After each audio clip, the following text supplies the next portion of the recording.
important to know what your rights are and how to act in these situations. So CLEAR provides 3 main services absolutely free of charge. The first is legal consultation. The second is Know Your Rights workshops, as we're here right now. And the third, they support all community organizing. So this Know Your Rights workshop is very important to have. As I just stated, there's been an uptick in security stops for extra security measures, and we just need to know what to do in these situations. So CUNY, CLEAR, thanks so much for doing this. And stage is yours.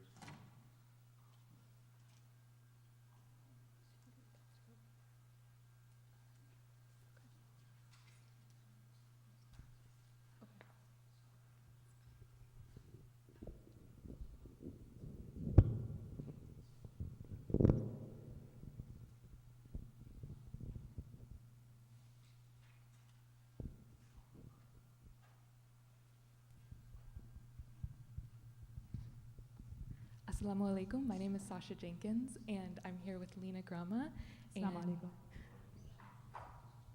Naz Ahmed and Ramzi Qasim, who are supervising attorneys at the CLEAR Clinic at CUNY School of Law.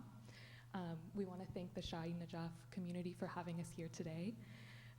So we do these Know Your Rights presentations given the type of travel difficulties that we know Muslims in South Asian and other Middle Eastern communities often experience while travel. We've developed these Know Your Rights presentations so that you can know what to expect while you're traveling should things get complicated. You can know what your rights are, and you can know some steps that you can take to be prepared if things get complicated while you're traveling. So we'll take questions along the way, but also we may answer many of your questions throughout the presentation, so also please give us a chance to address some of those concerns first. 2 other things to keep in mind before we get started. We are current and future US attorneys, so we're only able to advise about travel into and out of the United States and not about similar circumstances that you might experience traveling in other countries. And then secondly, if you have specific questions about personal circumstances, it might be best to come talk to us one-on-one after the presentation, just for privacy concerns. So a quick overview to start. This presentation will cover searches of luggage and electronics, considerations for non-US citizens, questioning, and watch lists. So to start out with a quick question for the audience, how many of you have experienced any type of travel difficulties or hassle while you're traveling, whether that's being subjected to questioning, extra pat-downs at the airport, having 4 S's on your boarding pass? Has anyone experienced anything like that while traveling? Okay, glad to hear it. This is something, unfortunately, that many Muslims and other communities do experience while traveling. And so we're going to start by walking through some various forms of secondary screening that you could, but hopefully won't experience while you're traveling.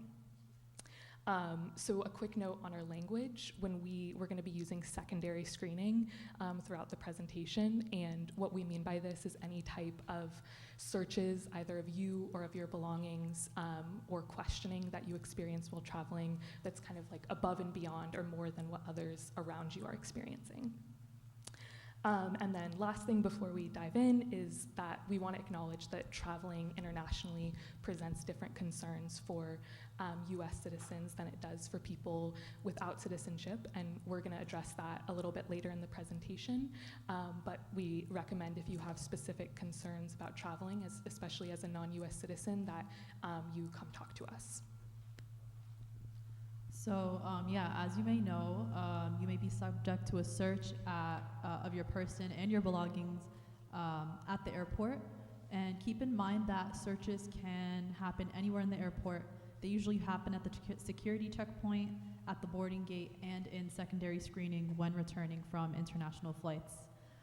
This is a question to the audience. So do you think you have to go through the body scanner at TSA? You think you have to? Okay, no? So no, you don't have to go through it. You can opt in for a pat down instead. Beyond the routine search that occurs at security, you can be selected for an additional search at security or at the departure gate without any additional suspicion as a part of routine security checks.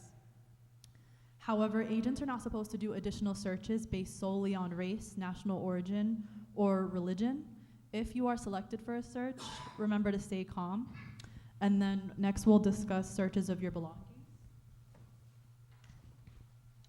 So yeah, the luggage you bring with you may be searched, so keep that in mind, pack accordingly. If you're traveling with more than $10,000, you may have to declare it to a customs officer. Also, CBP considers that a family traveling together to be one person for purposes of this rule. So if you are traveling on the same flight with a family member and you both have, let's say, like $6,000, CBP will consider that as one person who has to report it, has to report the amount. So next, we're going to talk about searches of electronics. A potential search of your electronics is most likely to happen when you're traveling internationally. So another quick survey for the group. Can you raise your hand if you have a password or a passcode on your phone? Okay. And what about fingerprint or touch ID to unlock your phone? Does anyone use that? Okay, a few people. And what about Face ID? A lot of Face IDs. So agents may ask to search your electronics, like your laptop or your phone or your iPad or other devices, and ask you to unlock your phone or your device and potentially provide your passcode. However, you always have the right not to provide your password at the airport when you are asked for it. If you do, then this is considered consenting to a search of your device, and the contents of your device could be used against you in court. It can sometimes feel like airport officials, particularly Customs and Border Protection, can force you to unlock your device or provide them with your password by threatening to keep your phone or delay your travel, or sometimes we've seen them give our clients a pamphlet that's very official looking and talks about their authority to seize your device. These are all pressure tactics, and they can't legally compel you to unlock your device or provide your password. CBP might also say things like if you don't unlock your device, then they'll keep it, or that they'll wait longer to release you. And again, those are pressure tactics, and they don't change the fact that you don't have to ever provide them with your password or unlock your device. Yeah, so law enforcement, they can obtain a warrant compelling you to use your Face ID or thumbprint to unlock your phone. But the law is very clear on the fact that you cannot be compelled to give them your password. So we advise you disabling like thumbprint or Face ID before your travels to stay safe. And then this is another question to the audience. Do you think that CBP can confiscate your phone at the airport? Like you can have your phone taken by them? No? Okay, so unfortunately, CBP still claims the authority to confiscate your electronics and other property at the airport and land borders. After confiscating it, CBP will treat your phone the same way they treat your suitcase, but like we all know, we don't pack our phones, like we typically keep them on us. So they can decide to confiscate your phone whether or not you give them the password. Giving them the password is not a guarantee they won't keep your phone. So if they do not take any of your property, make sure if they do take any of your property, make sure you always ask for a receipt and ask for the name of the agent who conducted the search. Okay, another question. Do you think that CBP can access deleted material off your phone? Like if you delete like messages or photos off your device, can CBP access that? Yes, that's correct. So CBP does have the technological capability to access anything and everything that's ever been on your phone. So deleting messages or photos or anything like that won't prevent CBP from accessing it. Only not providing your passcode or unlocking your phone for them and securing your device might prevent that access.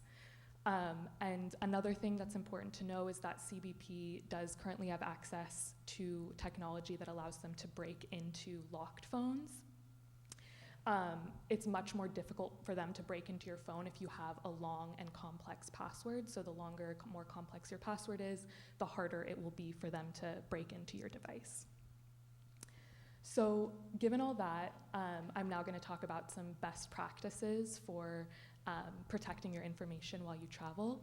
The safest thing is always going to be just leaving your phone at home, and especially if the phone or device has information that you're concerned might be sensitive. We also know that some people now buy separate phones entirely to travel with that they aren't using for like their day-to-day life and don't have all the personal information on it, and this is another way to potentially protect information from CBP while you're traveling. We know, though, that it's not always possible for folks to not bring their phones with them or buy a completely other new phone.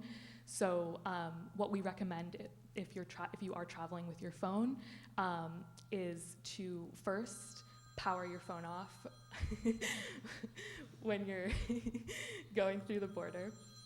And then also, as we were going over before, to decline to unlock your device or provide the password if you're asked. And then thirdly, to secure your device. And what we mean when we say securing your device is first having a very long password. We recommend more than 15 characters. And we know that's a very long and inconvenient password to have for everyday use. So we know people will also just change their password to 15 characters just while they're traveling and then not for just day-to-day life. And then also make sure your device is encrypted. If you have an iPhone, this is probably the default setting, but if you have an Android, there might be a few more steps that you need to go through to make sure it's encrypted. If you have an iPhone, you can also consider enabling lockdown mode while you travel, and this makes your phone a little bit harder to use, but adds an extra layer of protection that as of now we know makes it harder for law enforcement to break into given the technology they currently have access to. So during, before, or after these searches of your person or your electronics or luggage, agents may also begin to question you. So yeah, as with searches, questioning can also happen anywhere in the airport. It's most likely to be an issue upon arrival from international travel. It can also happen at the ticket counter, at security checkpoints, and boarding gates. CBP has authority to question travelers entering the US. We are also aware of FBI agents being called in to question individuals at US airports or and land borders. However, there are some questions that exceed their authority, even though they are not supposed to ask you certain questions. In practice, they still do. There are certain questions they will ask that you don't have to answer. But there are some that you should answer, and you should answer truthfully, and we'll talk about that. But in the case that you are asked a question that you don't have to answer, you could say something like, I don't feel comfortable answering that, or I won't answer that question until without my lawyer present. So to show you what questioning can look like at the airport, we're going to act out 2 skits. And just for you to get the sense that there are a range of ways that you can encounter an agent at secondary screening. Both of these encounters can be influenced by both the officers you're dealing with and how you navigate the situation. So as you watch, just pay attention to like the questions the agent asks, and afterwards we'll ask for like questions and comments, feedback. So here I will play the traveler, and Sasha will be the agent, and I am coming back from international travel. I'm coming back to the US from international travel. Where are you coming from? I was in Amman. Okay, did you go anywhere else? No, And how long were you there for? like 2 weeks. Do you have any items to declare? No, Are you traveling with more than $10,000? no. Okay, you're all set. Welcome home. So yeah, sometimes, it could be brief and short, and this was a typical example of like someone coming back, a few questions out the window, and the traveler being able to go through like no issues. You might have an experience as brief as this, but we'll give you an example of something a little more thorough. So we're gonna do it again, but like with more scrutiny this time. So Sasha will be the agent and I will be the traveler. Hi, I'm Agent Sasha. What's your name? Muhammad Ali, And where are you coming from? Iraq. What were you doing there? I was there for religious pilgrimage. Okay, what cities did you visit? Karbala, Najaf. Did you go anywhere else besides these cities? No. Okay. Who else was on this trip? I traveled with a group. Who organized this group? Someone in the community, What's his name? Ali Hussein. And can you tell me his phone number? I'd have to check my phone to see his Mm. contact. What's your phone number? 917-609-3168. Okay. How long were you in Iraq? Like 10 days. And did you see any dangerous people on your trip? No. Did anyone try to harm you while you were there? No. Did anyone try and kidnap you while you were there? No. And who bought your ticket? My friend, What's your friend's name? Majid Khan. Why did he buy your ticket? We were traveling together and he gets better points on his credit card. Okay. What's his phone number? I'd have to look it up. Was he on the same flight as you? Yes. And what does he do for work? He's an engineer. What do you do for work? I'm also an engineer. And where do you work? I work with tech. I'm into coding. Okay. Yeah. And what's the name of your company? Polestar. Polestar? Okay. Do you know Naz Ahmed? There are a lot of people with that name. Naz Ahmed who lives in Dallas. Do you know her? There are a few Naz Ahmeds that live in Dallas. Where's your phone? In my backpack. Take it out. I need to look at it. Do I have to? Can I say no? I need to look at it. Okay, so how do you guys think that went? Bad? Good? Okay. Bad, good. Anything else? Yeah, so we'll go more in depth on what you should and shouldn't answer as a traveler. But yeah, for example, like me giving my phone number, we'll talk more about why we advise against that, and me giving information potentially about other people. Those are some things to keep in mind that we shouldn't do. So along those similar lines, what do you all think are questions that CBP or TSA might ask you while you're traveling that you have to answer? Any ideas?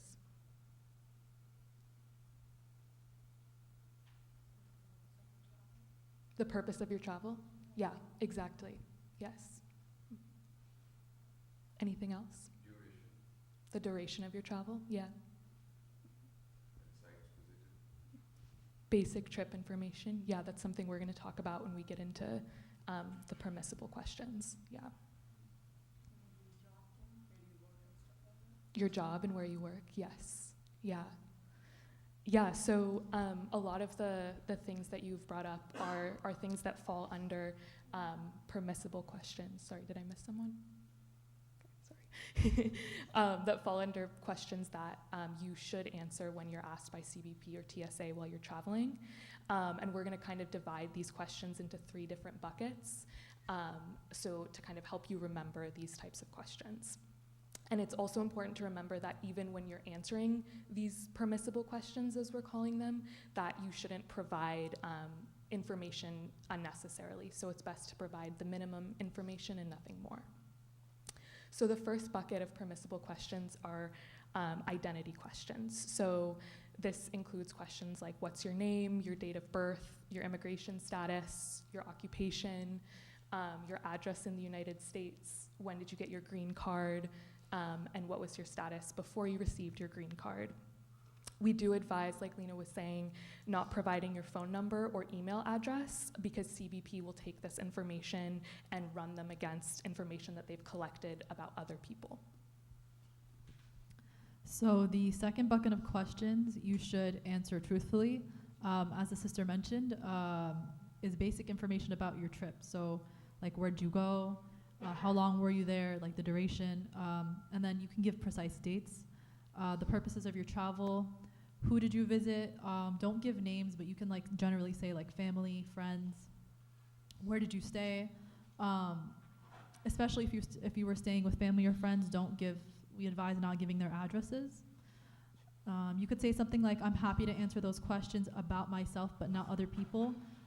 If they ask for addresses and for the people who you stayed with, you don't want to disclose that, you would say something like, I'm not comfortable answering questions about other people. And the last bucket of questions are, if they ask you did you bring any prohibited food, fruit, or other items into the country, and whether you're carrying more than $10,000. So, yeah, those are the 3 areas of questions we can answer. So now, having gone over those 3 buckets of questions, does anyone have ideas about what questions CBP or other customs officials might ask you that you should not answer or that you don't have to answer?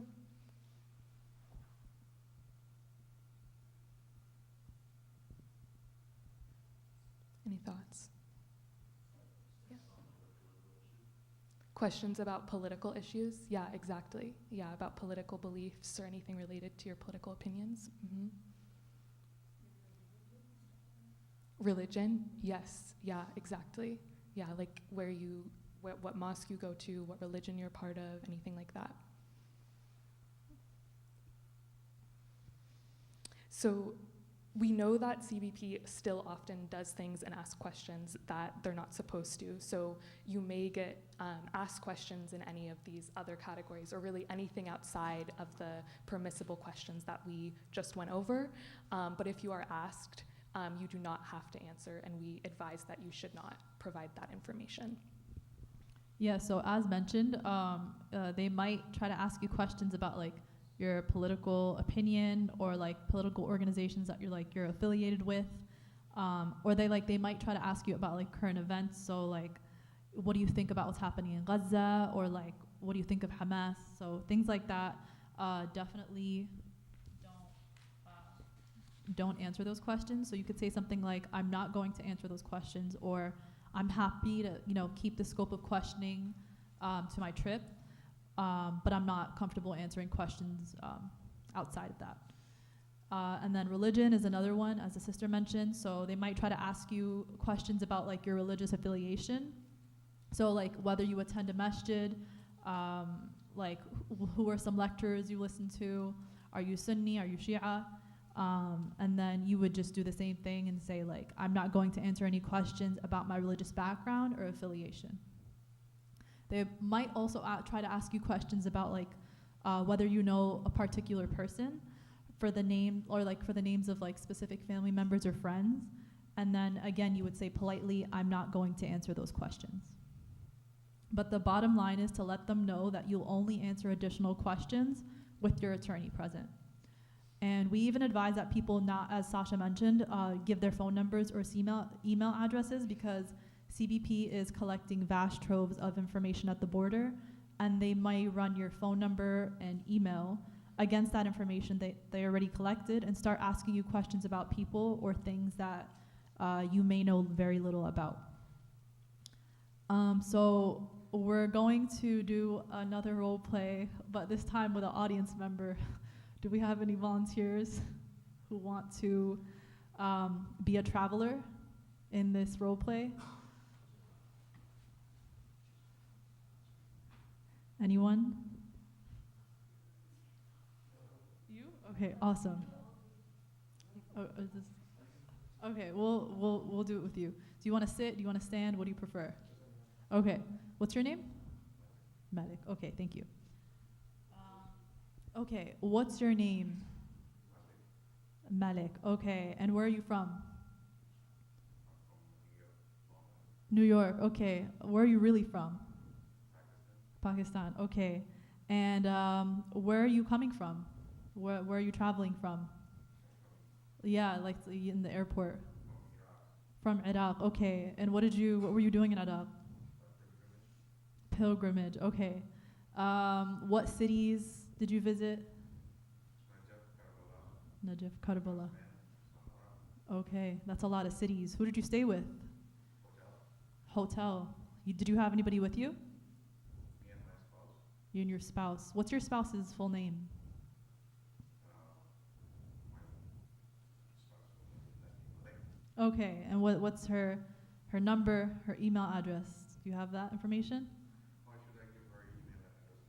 What is it, consent? Nothing. I'm just asking questions. Well, it's better off if you stay with myself. Okay, but didn't your spouse travel with you? Yes, you can, if she wants to give her, that you have to ask her. Okay. So yeah, are you Sunni or Shia? What are you? That doesn't matter. Doesn't matter? No. Okay. What do you think about what's happening in Gaza? It's so sad, right? What about Gaza? Don't you think it's what do you think about that? No, it's not my concern. Not your concern? Okay. Okay. Thank you. Did I ask? So yeah, how does everybody think that went? Yeah. So yeah, Malik did a good job. He tried to keep the scope of questioning to his travels. He didn't give me his wife's email or number.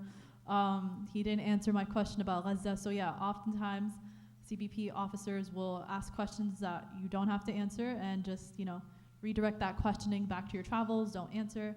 And yeah, good job. Thank you. So openly, twice a year.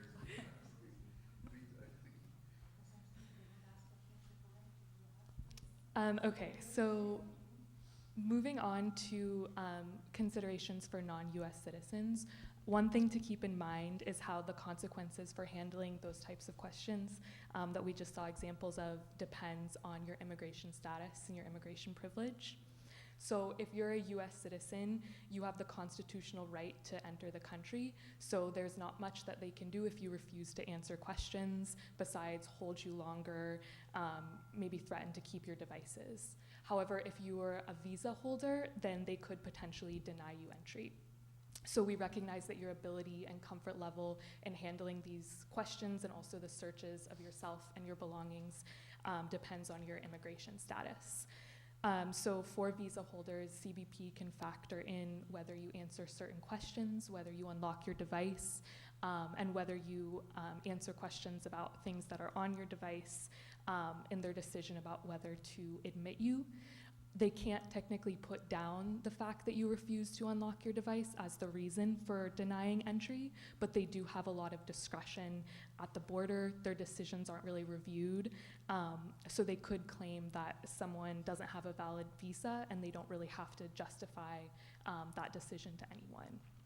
So the most important takeaway for non-US citizens especially is that if you have concerns about traveling internationally, you're going to be traveling internationally, is to reach out to us and we'll craft a plan with you and be following you through your travel. So moving on to watch lists, generally speaking, if you repeatedly experience a lot of issues while you're traveling, like you're having issues checking in online, or there's delays getting your boarding pass, you have the 4 S's on your boarding pass, you're being pulled into secondary screening, if you're repeatedly experiencing a lot of things like that, you might be on a government watch list. However, also these things happen a lot of times for people who are not on watch lists, so just because some of these things are happening does not necessarily mean in and of itself that you're on a watch list. Concerning that, when it happened to me overseas, not here, Okay. twice or 3 times in a row, I was being sent to a special search. But after that, it was finished. I don't know if it was picked up by the computer while I was boarding, coming back to the US, or there was any, because these Middle Eastern airports, they do these things. But not in Europe or any other place, but that was especially there. Yeah. Like in 3 aspects it happened, twice and then once more. In one, like a year and a half, year. And after that it was. Yeah. Yeah, there in other airports and in other countries too, these things can happen as well. Traveling to US, coming Back to US. Yeah. This was done. Yeah. Yeah, this is something, again, these things can be an indication if they're happening repeatedly that you may be on some watch list, but again, also it's hard to say with a lot of certainty. So if you are having these difficulties repeatedly, Well, it's not more. yeah, It was there. okay, I'm glad to hear that. It's gone. Yeah, I'm glad to It's hear over, that. like day after that, for the last 2-3 years, it didn't happen. Okay. Well, if it happens ever again, feel free to reach out and we can discuss further. What airport were you in? Doha, Okay. Qatar. I see. Was there another question? Yeah. The watch list, what organization has the watch list? Is it the FBI? Is it the traveling? Like, who has the watch list? Like, can you give more information about what the watch list is? Yeah, so the watch lists are maintained by different governmental organizations that then share that information with CBP. And so CBP will have access to that watch list, and different government law enforcement agencies can nominate different individuals to be on the watch list. So different agencies like the FBI or like CBP can nominate people to be on the watch list. Back to your previous section when it comes to questioning. Oftentimes you're questioned by two people in the room. Do you know what kind of tactics they use to kind of trap you or have set up trap questions that you feel more comfortable talking about or answering your questions, thinking that this guy's more friendly versus versus not, right? Are there any tactics we should be aware of? Some things that I've seen are sometimes they might share like information about themselves. So like, for example, like let's say you're someone who has guns. Let's say they ask whether you have guns or not, and you answer truthfully like, yes, I do have guns. And then they see that you're a little more reluctant to answer other questions. The agent might be like, well, I have guns and I this and I that, and here's a picture of my gun. So they might try to draw it back to themselves and talk about themselves to disarm you. Or like, for example, about like what's happening in Gaza, they might say something like, well, that's so sad over there. Like, I can't believe what they're going through. Don't you agree? And then try to get more information out of you. So I think, them trying to disarm you, them lying or like acting like that they're on your side. And I think in that situation, you would just, it's easy to detect. So you would just know that you would not answer anything about your political opinion, or not answer anything that's outside of the 3 buckets of questioning that we advised you to answer. But yeah. Yes. If I own a weapon legally, what's the best thing to do? Should I just tell them, or should I say I don't comfortable answering this question? So, yeah, thank you for that. The question was, if you own a weapon legally, how should you handle that if you're asked about that at the airport? I'm not sure about the answer to that one.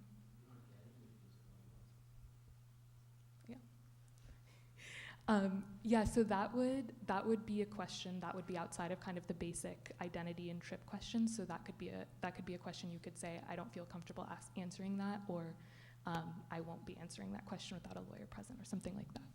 And I just have another question. Yeah. If I refuse to provide my Face ID, or if I refuse to unlock my phone, and they actually end up keeping my phone, then what should be the next stance? If I'm at the airport, I don't want to leave it on my phone. How should I handle it? Yeah, so the question was, if your phone ends up being seized or confiscated when you're traveling, what's the next step? So one thing that's important if your phone or anything else, like any other belongings, are seized, is to ask for a receipt for your belongings, and also to ask for the name of the agent that was conducting the search. And then what you can do is reach out to us, and we can reach out to them to try and get your device back. But what if they don't give me that information? What if they don't give me the receipt? Because over there we've noticed that it's pretty hostile environment. They're usually rude, and chances are they may not give me the receipt. They may refuse to provide their phone number. So from that point on, because I would be afraid to leave without my phone, because once I'm out, then I'll be out. It would be hard to reach them. Yeah, absolutely. So the question was, if the agents won't provide any information about themselves or a receipt for the device, then how can you go about getting your device back? And Again, our recommendation would just be to contact us to try and remember as much information that you can about the situation and the agent and what was happening. And there are also other tactics that we can use to try and get information about like what specifically happened to you. But it will really depend on like the particular situation. So I read about a case where someone was being interrogated by police, local police, not TSA or anything, and he was answering a series of questions, and after one of the questions, he took a moment of like silence, just to like kind of think. And the court ruled that that silence was actually acceptance to the yes or no question he was just asked. So could something like that also be applied to an interrogation in the airport?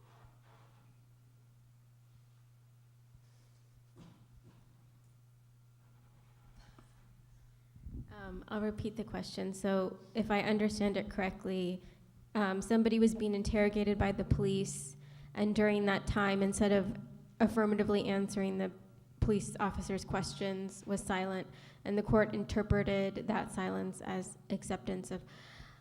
Theoretically, that's possible, but again, like whether that will actually end up affecting somebody later on is hard to predict. There are very few people that end up in court cases because of what's happened at the border. That's most often the case for people who are coming with a visa and CBP wants to send them back and then they claim asylum or something like that. That could be one situation. So I in that immediate circumstance, it's not the case that CBP can say to you, oh, you're silent, so you've accepted what I've said. It would come up later on in a court case. But I wouldn't necessarily say, it's something that's very context dependent and would depend on the judge's understanding of everything that happened. Yes. I have a question. If they ask you to went to a sanctioned country, how much did you spend there for your trip? Can I say I'm not willing to answer that question? So the question was if you went to a sanctioned country and they Let's asked, just say I went to Iran. okay, if you went to Iran and then they asked you how much they spent. How much did you spend there? Because they could take that amount and say, God, that was a sanctioned amount, you did that. So in that circumstance, I'm trying to wonder, what do I say? So that would be a question that you could answer. I'm not comfortable answering that question. I'm not comfortable answering questions beyond basic questions about my identity, or I'm not comfortable answering that without a lawyer He goes present. up and he tells me, let's just say he says, but you went and you traveled. I want to know how much you spent over there. And he's very stern. Mhm. Should I stand, should I hold my statement and stand at Mhm. can I answer that? Yeah, that's a good question. And yeah, it's starting to scare me because that's what right. he did. Mhm. So what do I do? So it's a good question because it's easy to talk about these things and say what you should and shouldn't do, but then the reality of the situation often feels a lot different.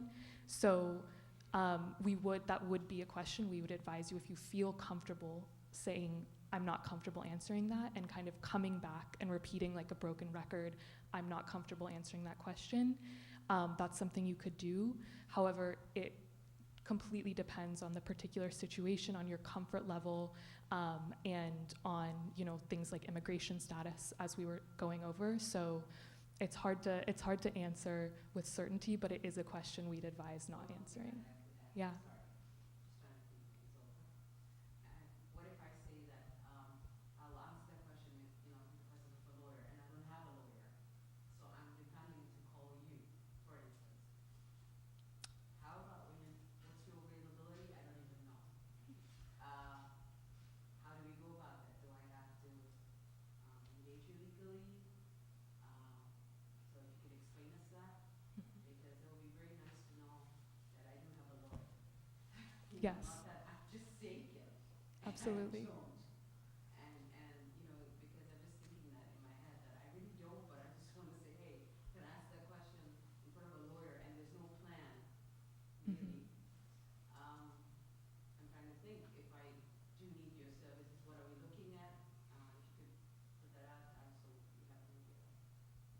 Yeah, that's a great question. Thank you. Yeah, so there, even if you don't have a lawyer, I would still say, like, I don't feel comfortable answering these questions without my lawyer present. And then right after that, you would contact Clear and just tell them everything that happened. And then from there on, we would file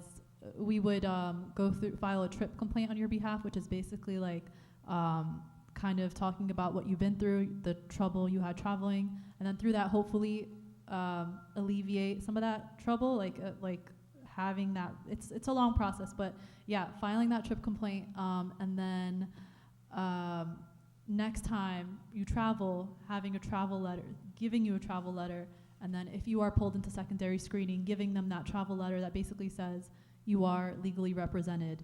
And that's kind of like a basic overview of what to happen. But like, I guess your general question was, what do I say if I don't have a lawyer? And I would just act like I did. And another thing, what if they confiscate my stuff?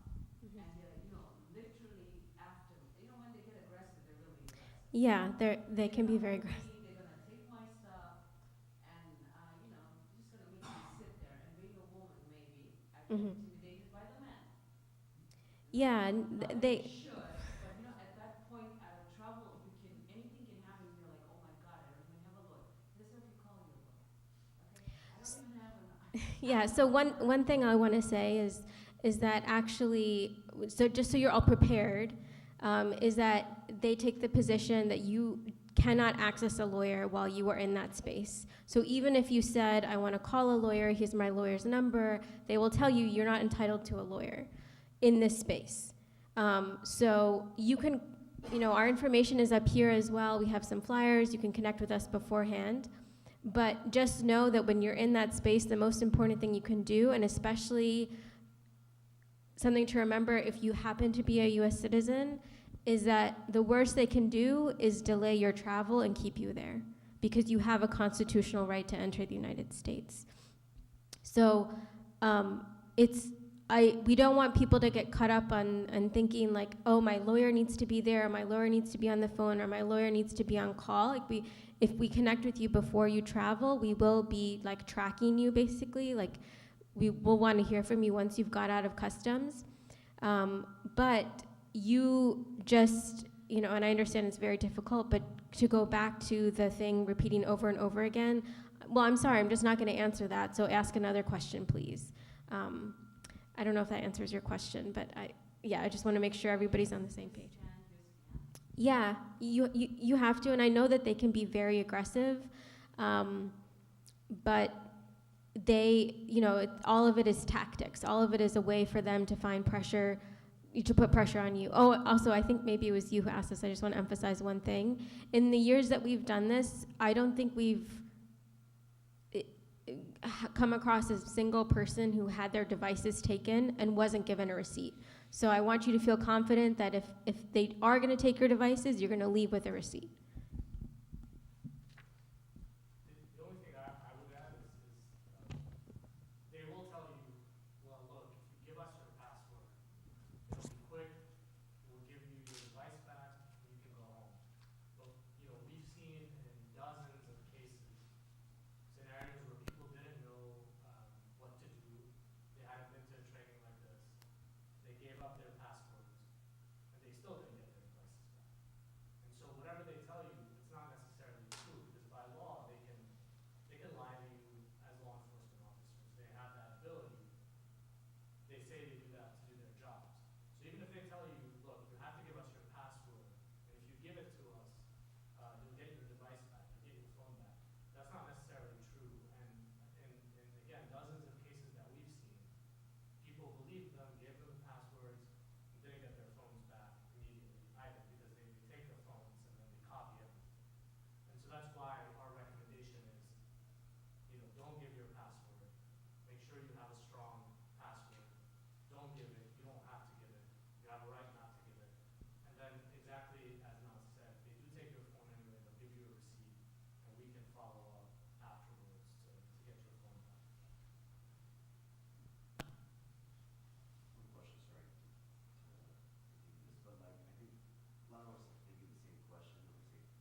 Yeah, that's a great question. The question was if, isn't it more suspicious to just to say, like, I don't want to answer these questions when what's the worst that could happen if you could answer them?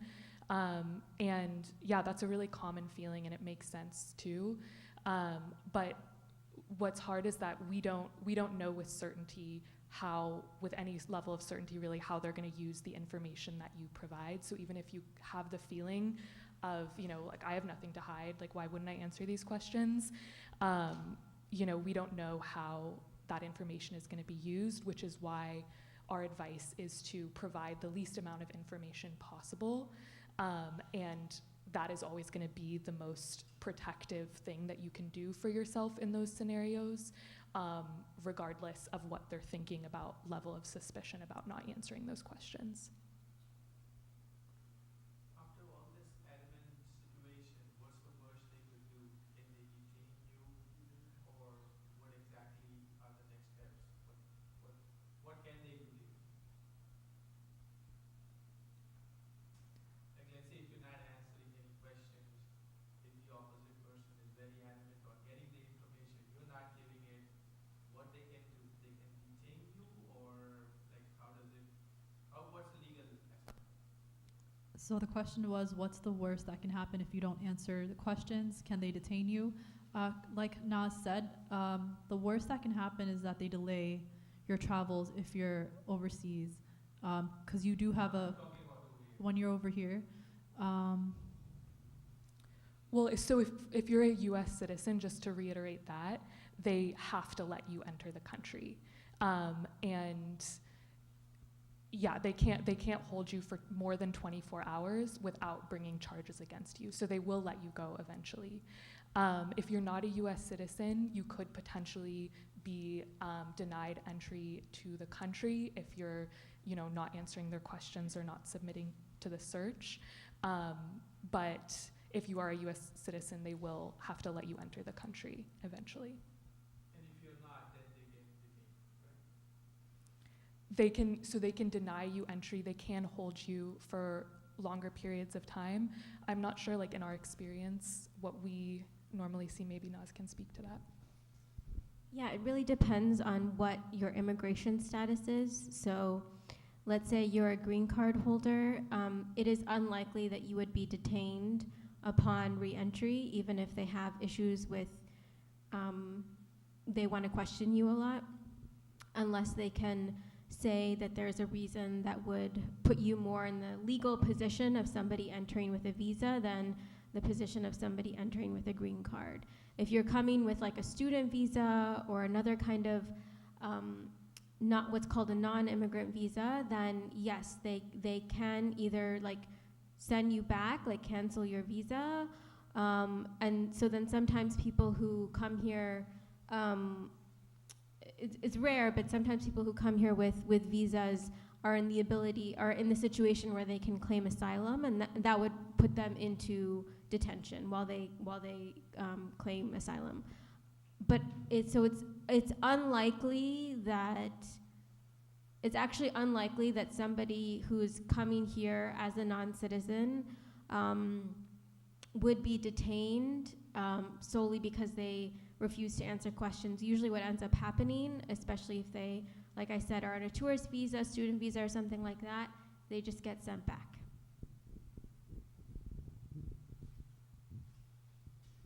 Any other questions? One question I have, this is practical what happened with me. So I went to Iran for Ziyarah, and somebody gave me a small, button with a shirt.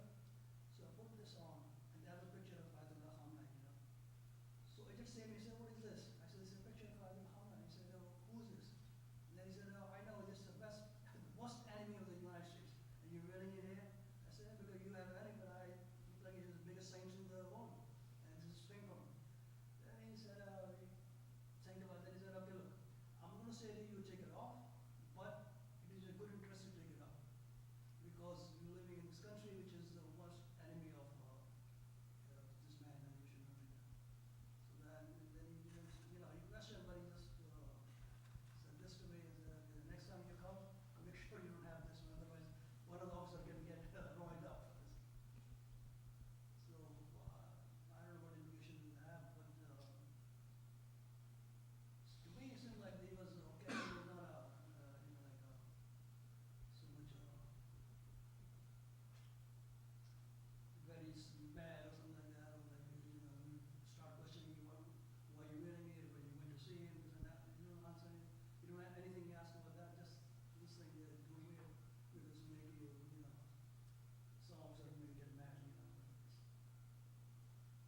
is when you went, they took you into questioning and they asked you? Yeah. Okay, so basically, for those who didn't hear, he had a pin of someone. I didn't hear the name, but of someone.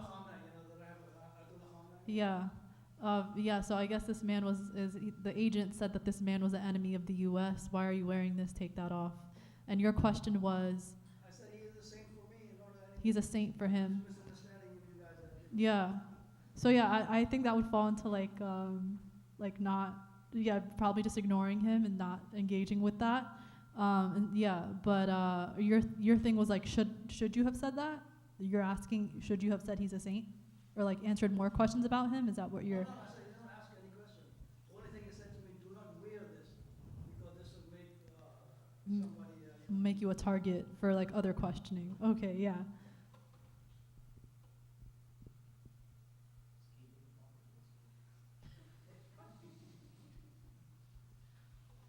So are there certain, you're traveling overseas, sometimes you can purchase items, flags or, with logos and whatnot on it that may be associated to classified as a terrorist organization in the U.S. What's a legal situation or that you could put yourself into if you travel with those items?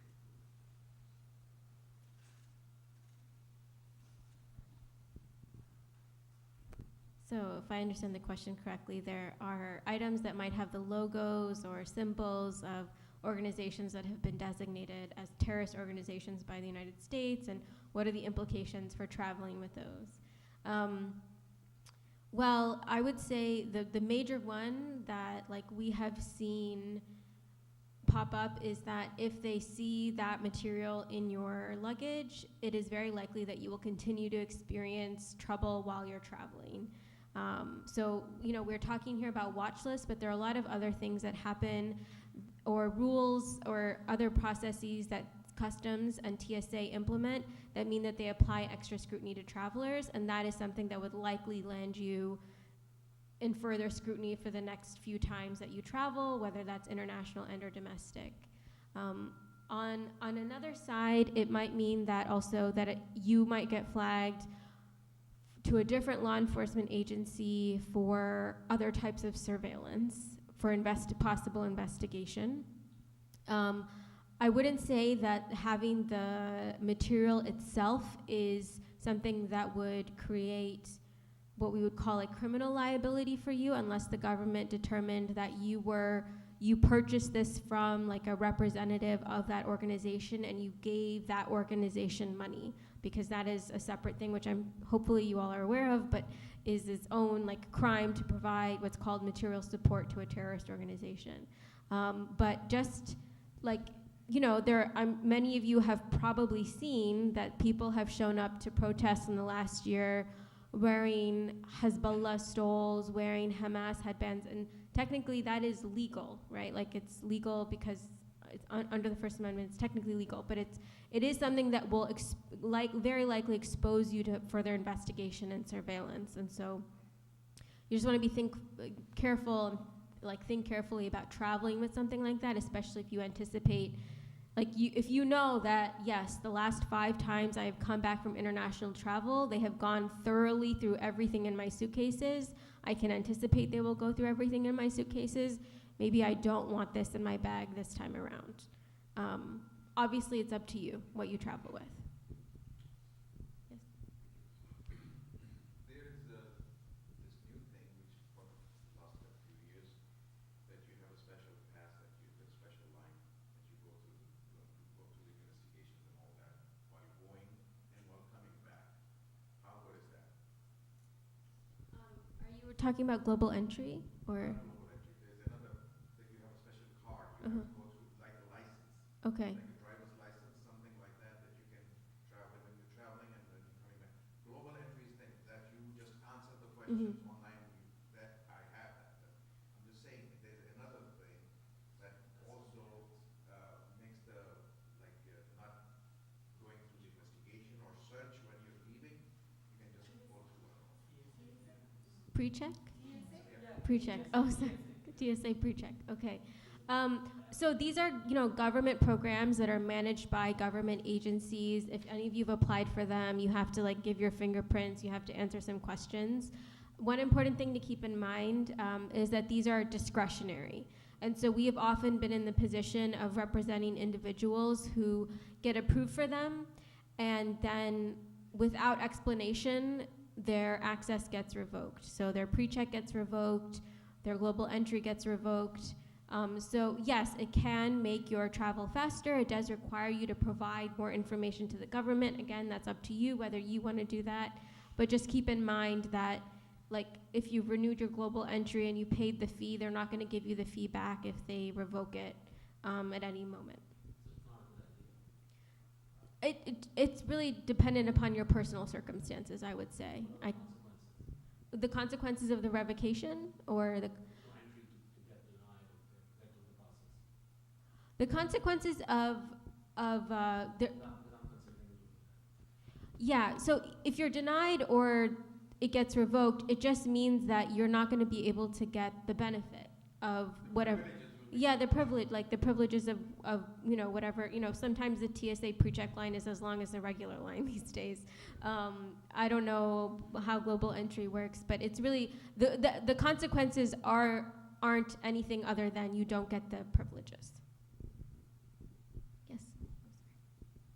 Any donations we do, are we supposed to declare it, and if the agent asks us, are we okay to disclose it? Do you mean donations you make during Arba'in or? Right, yeah, to Iran, wherever, So I wouldn't say that you're required to declare it unless it relates to the fact that you carried more than $10,000 at any point in time. If the officers ask you, again, that's something you could consider not answering. But my understanding of the way it works in Arba'in is that there are a lot of just collection boxes at the shrines, right? And so I don't see, and so as long as you're my understanding of how those collection boxes are set up is that they're not, to your knowledge, they're not handled by anybody who is sanctioned or designated by the United States. And so I think it's generally fine, but again, that's one of those things where you have to be sure about what was the sign for the collection box to make sure that you are not accidentally giving to a designated organization or individual. Can I say something on that? So just to simplify for all the brothers and sisters here, when you're making those donations during Arba'in, it's for a religious purpose. It's part of your religious practice. It's like how many times you come to pray. It's like which masjid you go to pray. So similar what the team was saying earlier. If they ask you questions about your religious practice, you should say, it's not a normal question. They're not asking Christian travelers how much they give to their church or how many times they do confession if they're Catholic. They're not asking those questions. They only ask Muslims. And so I think because it's a question about your religious practice, you should just say I'm not going to answer this question. I'm not comfortable answering this question. It's not a normal question. Now the questions about, well, did you have $10,000 with you? I mean, that's a normal question, and the team talked about if you're carrying more than 10,000, you should declare. Okay, but how much you gave for your religious practice, where you gave it, that's for you to know, and it's not for them. Yeah, that's not what you're doing. Does that make sense? Just to keep it very simple so that we can remember what to do in these difficult situations that the sister was saying earlier. When you say $10,000, is it per person or for the whole family? For the whole family. For the whole family? Yeah. 10,000? Yeah.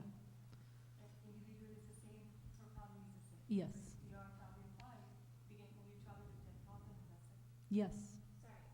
You can travel with more than 10,000, you just have to declare it. So if you have 4 people in your family and each of them individually is carrying $4,000 in cash, we've had situations where CBP says, one person in the family has to declare that you're carrying $16,000 in cash. So you can travel with more than $10,000, you just have to declare it. And it's a pretty simple form to do, honestly. It shouldn't raise any issues for you to do so. But when we travel with, for example, 16,000, they will ask us, for example, how much you're carrying with you. And when we come back, if they ask us where the all the money go, like if I'm coming back 4, Hmm. so can they ask me a question like where did the 12,000 go? You know, what did you They spend might. it on? They will probably also ask you on your way out, like, what is the purpose of this, the cash that you're carrying? And so you can say generally, like, to the extent that it's relevant, like, oh, it's for a family, or I'm going for a wedding, or I'm planning to purchase these things, or even like, maybe I'm getting medical care overseas because it's cheaper, or something like that. Yeah.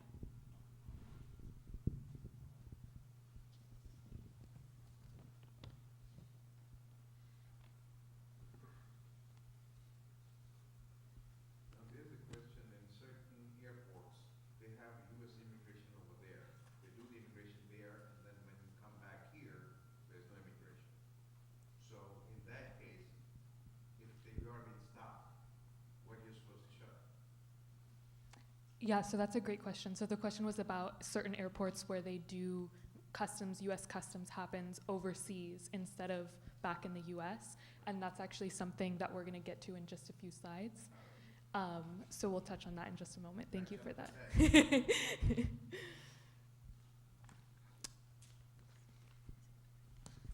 So, yeah, if you regularly experience not being able to check in online, getting 4 S's on your boarding pass, being pulled into secondary screening or extra searches, this may indicate that you are on a watch list or the selectee list. So seeing 4 S's on your boarding pass, yeah, indicates that you could be pulled into that questioning. That belongs to US or it belongs from overseas? So that would be US. If you are sent to secondary screening, but are still allowed to board, you could be on the selectee list. But we see many people have get like at the 4 S's on their boarding pass, but that doesn't necessarily always mean that you are on that list. So just because this happens to you, it's not definite that you are on that list. So if you get to an airport and they tell you that you are not allowed to board your flight, we ask you, it's best to like stay calm, ask for an explanation as to why you're not being allowed to fly today, ask if you are on the no-fly list, and ask what reimbursement or compensation you can receive for being forced to miss your flight. But don't answer any additional questioning. So if the airline agent says that they cannot print your boarding pass, you go to the airport and the airline tells you that they're unable to print it. Sometimes the FBI or the other law enforcement agents will come and talk to you. In this situation, you will not be able to board, and then you would just. It's important to say you don't want to answer any questions at that time. If they insist, say that you want to speak with an attorney before you answer any questions. You do not have to speak with them. You should treat them like you would treat law enforcement on the street, so not answering questions, not consenting to a search, and repeating that you want a lawyer or want to speak to your lawyer. So the Department of Homeland Security often places people on these lists who have done nothing to deserve increased scrutiny. People can be placed on these lists for any number of reasons. It does not mean that you've done anything wrong. If this happens to you, or if any of the things that we've gone over about being pulled into secondary screening, being searched, being questioned, if any of these things happen to you, contact CLEAR, and we can talk over how to file a complaint with the Department of Homeland Security. I think Lena mentioned it before, but there's a process called the Travel Redress Inquiry Program complaints, which is a way to file a complaint with the Department of Homeland Security, so remember to contact us, and there's also, aside from CHIP complaints, other steps that we can take to advocate for you. Oh, yes. I was on that list that they were talking about for 3-4 years, and didn't know why I was on there. Had to travel, had to, get to the airport 3 hours before for domestic flight. Sometimes got the boarding pass. Sometimes I had to tell them what the process was to get my boarding pass because some of the agents didn't know about it. It was printed out. But the point is, I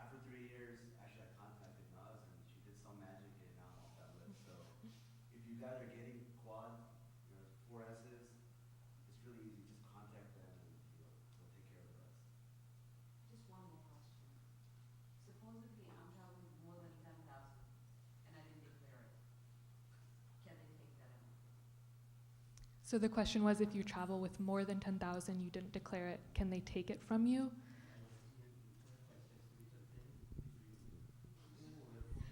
Yes, so we have had situations where if CBP discovers either when you're leaving or when you're returning that you are carrying more than $10,000 and you didn't declare that you're carrying more than $10,000, they can seize it, and then you have to go through a process to try to get it back. And we've represented a few people in that process, so I have some experience with it. Basically, you have to present evidence about the legal source of the money and the legal intended use of the money. But yes, theoretically, we have represented people who've had their money seized. Okay, so our final note is on pre-clearance, which gets back to your question. So as you were saying, if you travel through certain airports, such as Abu Dhabi or Shannon, Ireland, in Toronto, or the Bahamas, all of the screening that we've discussed will happen abroad at that international airport. So the US Customs process happens abroad. And then you'll land at a domestic terminal when you land in the United States. An important consideration if you're flying through these airports is that because you're going through customs before boarding, you may have a different calculus or a different decision-making process about answering questions because you're not yet in the United States. But this constitutional right to re-enter the country as a US citizen still applies. And again, just to go back to the bottom line, is if you're a non-US citizen, you have concerns about traveling, please contact us and we'll come up with a plan and be following you along your trip internationally. So all of the same advice regarding questionings and screenings that we went over also applies to if you're getting questioned in these airports internationally. So that wraps up our presentation. Thank you everyone for coming. Thank you for your questions. We will also we'll take questions now as well. There's also pamphlets up here with everything that we discussed. And then feel free to reach out to us. I think the contact information is also there. And any questions?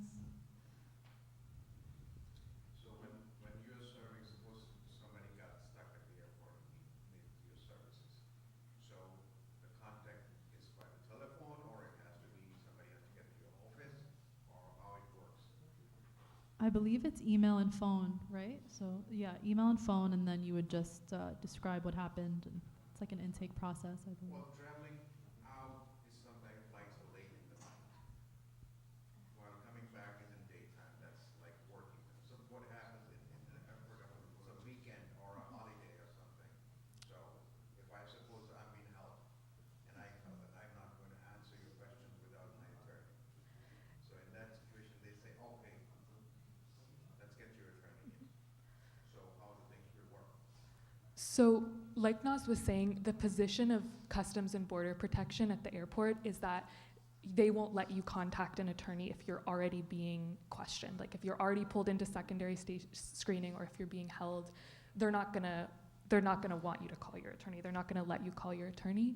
So you would, ideally, if you have concerns about traveling, you could come to us before and we'll craft a plan that will include you checking in with us at various stages of your travel. So then if you are pulled into screening, we'll be able to start advocating for you. Yeah, but what if just out of the blue it happens? That was my question. Like out of the blue, if I'm being held, okay, and suppose the person on the other end is very nasty or something or whatever, anything. Say he plans to hold me for. Obviously, like you said, I understand that they won't hold you for over 24 hours or a few hours or something. But there's no physically chance that I can contact the office. It's only email and the phone, like you said. Yeah, so if you're being held by CBP, they're most likely not going to let you contact the office in any way at that point. And so in that case, we just advise going back to, just repeating, I'm not going to answer these questions. I'm not comfortable answering these questions. and then they will release you eventually. And at that point, then you could contact us. What about just, I don't speak So you English. file a report. Just get out. So a couple things. We have been in situations where we get told, oh, like my family member is coming. It's been 2 hours. We haven't heard from them. So, like, if that has happened, like, you should. I guess what I'm trying to say is family members might know to contact us, and there are certain things that we can still try to do even if we haven't connected with you beforehand.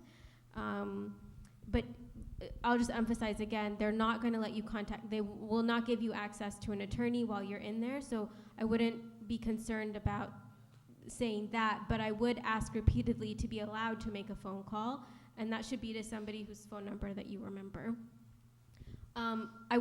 If you can't speak English, I wouldn't say that you don't know how to speak English, because it's a problem and technically a crime to lie to federal law enforcement agents, and if they have other evidence that you know how to speak English, it will possibly create more problems for you. And just because I see that, understandably, a lot of you are concerned about, like, practically, how do we do this? So, and I think the team mentioned this earlier. One thing you can do, if you've had issues when you've been traveling, so you have a reason to think maybe you're going to have issues again in the future, right? Because it's happened to you in the past. One thing you can do is you can contact us before your trip, 1 week, 2 weeks before your trip, and we can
mean the FBI? Yeah, At the airport. at the airport. Yeah. Yeah, I mean, they pick out people all the time. So yes, they can randomly pick people. That happens. Can I have one question? Sometimes, like, they ask you about your people that I know, and like, how do I know if they have the information about that person?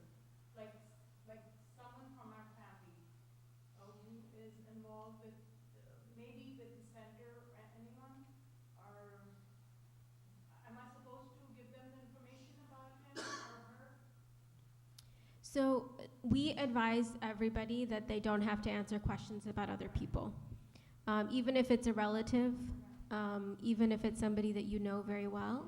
And we say that you can say something to the effect of, "I'm happy to answer questions about myself. If you want information about another person, you're going to have to ask them. I'm not going to answer questions about another person."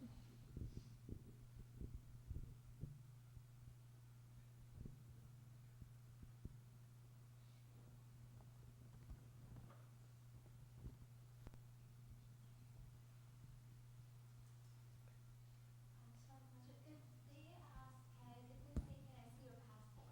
Naturally, I'm going to give it to them, thinking that, because it's very common, thinking that they'll return it right away. They'll see it and they'll return it. What if they end up keeping it? But I'm not going to not give it to them, thinking that they may keep it, because mostly they see it and then they return it, because it might get the situation heated up. What should I do if they say, can I see your passport? It's a very common thing. They always see your passport. 'Cause I should give it to them, right? Yes, and if you're returning to the U.S. from international Because travel, they always see it. They need to see it. yeah, you'll have to give them your passport. And I don't know if we've But it's seen. also possible that they keep it. They don't return it. Has it ever happened? That only happens if somebody is like not a U.S. citizen and is going to be detained by immigration.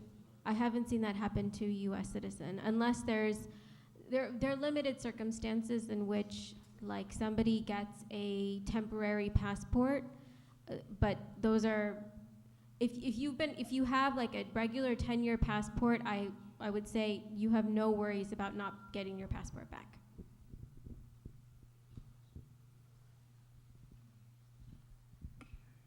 Any other questions? Okay. All right. Thank you so much for having us. Oh.